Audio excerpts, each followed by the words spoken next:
Are Christians traitors or true Americans? Is Christianity un-American? I am a black, lower-class, liberal, atheist American. I seem to be on the losing end of every debate going on in America today. People question my blackness. What kind of black person doesn't believe in God? They question my political and religious beliefs. I hear things like, it makes sense you are an atheist because liberals are godless. It is easy to find myself on the defensive on a number of issues. Yet I notice in these debates, one side is always making the accusations. White, middle-class, conservative male Christians are assumed to be patriotic and moral. They seem to have no negatives. They benefit from a lot of assumptions that their beliefs and lifestyles don't conflict. Because of this, they enjoy a comfort that is hard to match. No one critically examines their views. This is my attempt to change that. Many Americans think being Christian and American are synonymous. They believe that non-Christians are somehow un-American. Atheists are often accused of being immoral and outright evil. Christians act as though only they have the moral high authority in American politics. Their loyalties are never questioned. These people believe America is a Christian nation. But America is a democracy. Its values are democracy, liberty, and justice.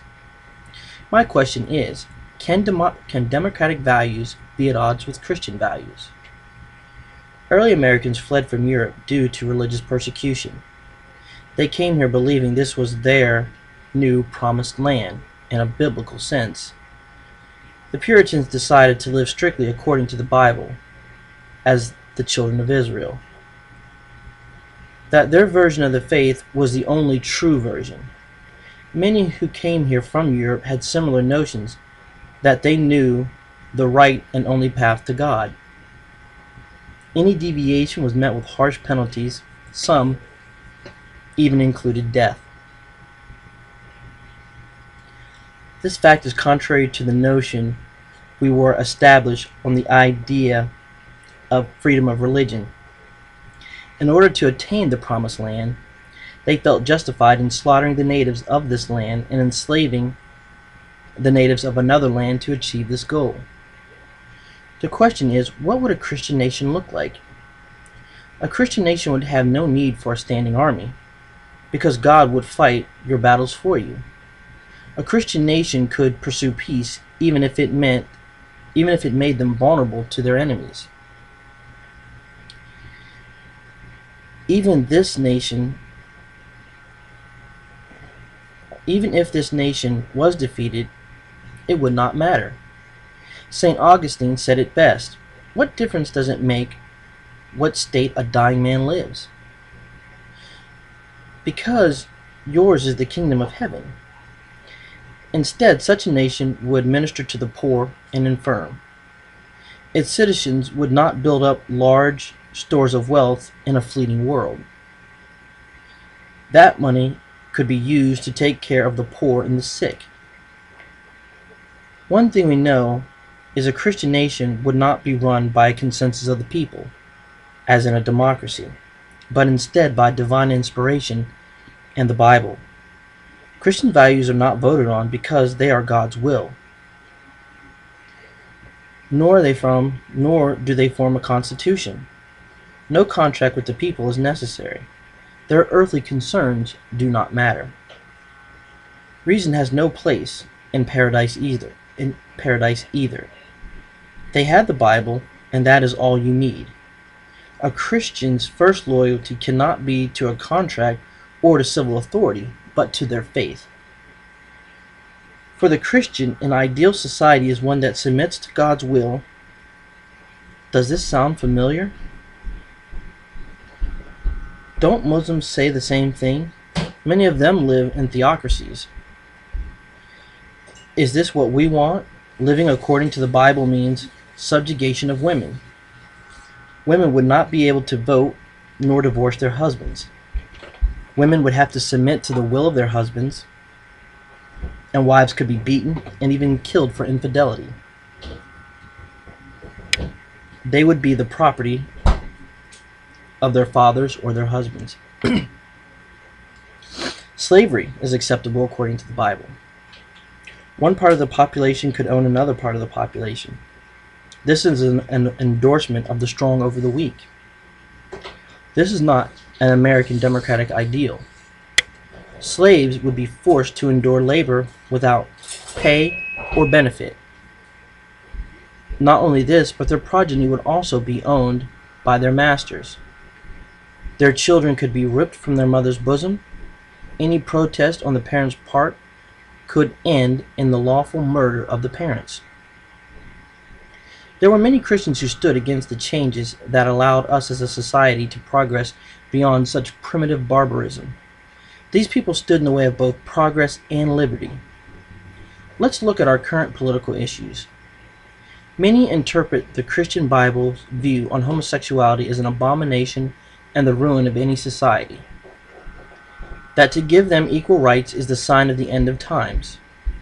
Christians want us to live how they choose. Christians want to live how they choose, and want the rest of us to live according to those same Christian values as interpreted by them. This violates the principle of liberty and an enlightened public.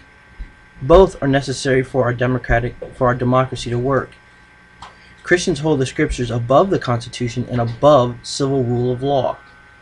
Public discourse based on superstition is not meant to enlighten the public, but to discourage opposition necessary for a civil society to function.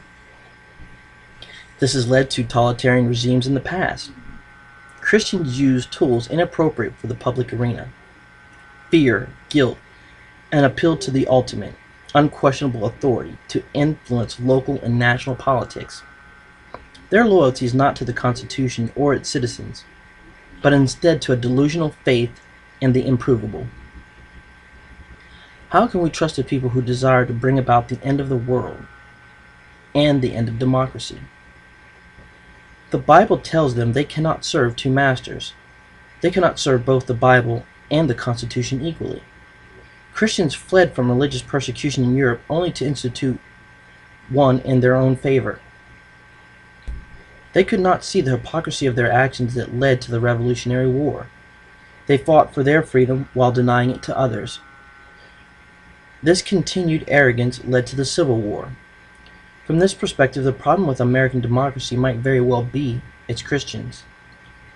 Christians trust in faith, not in reason.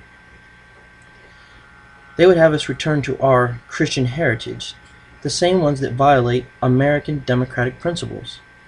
It is not enough to say they live by those religious values.